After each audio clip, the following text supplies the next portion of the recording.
High court అంశంకి సంబంధించి మన తెలంగాణ ప్రజల యొక్క డిమాండ్ను కేంద్ర ప్రభుత్వం దృష్టికి తీసుకొచ్చేటటువంటి ప్రయత్నం చేస్తూ ఉన్నాము. కేవలం ఒక నిర్ణీత కాల పరిధి అంటే టైం బౌండ్ సొల్యూషన్తోని కేంద్ర ప్రభుత్వం ఒక ప్రకటన చేసేంత వరకు కూడా టీఆర్ఎస్ తరఫున పార్లమెంట్ సభ్యులందరం కూడా ఇది చేయాలనేటటువంటి ఒక స్ట్రాటజీతో మరి పనిచేస్తూ ఉన్నాం.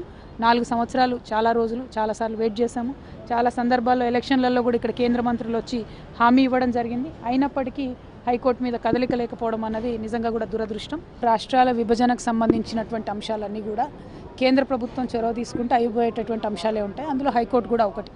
ఇదివరకు ఆంధ్రప్రదేశ్ వైపు నుంచి లేఖ రాలేదని, ఆంధ్రప్రదేశ్లో బిల్డింగ్ లేదని రకరకాల కారణాలు చెప్తూ వచ్చారు. అది నేను చెప్పడం కాదు, పార్లమెంట్ హౌస్లోనే వివిధ కేంద్ర మంత్రులు చెప్పడం జరిగింది.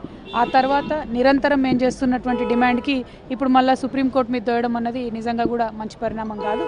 అల్టిమేట్గా తెలంగాణ ప్రజలకు సౌకర్యవంతంగా ఉండే విధంగా, ఆంధ్ర ప్రజలకు కూడా సౌకర్యవంతంగా ఉండే విధంగా విభజన జరిగితే ఆంధ్ర హైకోర్టు అనేటటువంటిది అమరావతిలో ఉంటే అక్కడ ప్రజలకే సౌలభ్యంగా ఉంటుంది. కొత్త రాష్ట్రం ఏర్పాటు అన్నటువంటి జరిగిన తర్వాత ఆయా వ్యవస్థలన్నీ కూడా మరి ఎక్కడికక్కడ విభజిస్తేనే ఆయా ప్రజలకు న్యాయం జరుగుతుంది అనేటటువంటిది మా పార్టీ యొక్క విశ్వాసం. దానికోసమే మేము పార్లమెంట్లో ఈ అంశాన్ని లేవనెత్తుతాము. మీలో ఉంటే రాష్ట్రపతి ఉపరాష్ట్రపతి ఎన్నికలప్పుడు భారతీయ జనతా పార్టీకి బేషరతుగా మద్దతు ఇవ్వాల్సిన అవసరం లేదు, ఓట్లు వేయాల్సిన పని లేదు. ఈ రోజు టీడీపీ ఎన్డీఏలో ప్రత్యక్ష భాగస్వామి అయితే టీఆర్ఎస్ పరోక్ష భాగస్వామి. టీడీపీ ప్రత్యక్షంగా కేంద్ర మంత్రివర్గంలో ఉంటే టీఆర్ఎస్ బయట నుంచి బాహటంగా మద్దతు పలుకుతుంది. ఏ రకంగా మీరు ఈ రోజు భారతీయ జనతా పార్టీ ఇవ్వలేదని మీరేదో నిరసన తెలిపిన నాటకాలు ఎందుకు ఆడుతుండ్రు?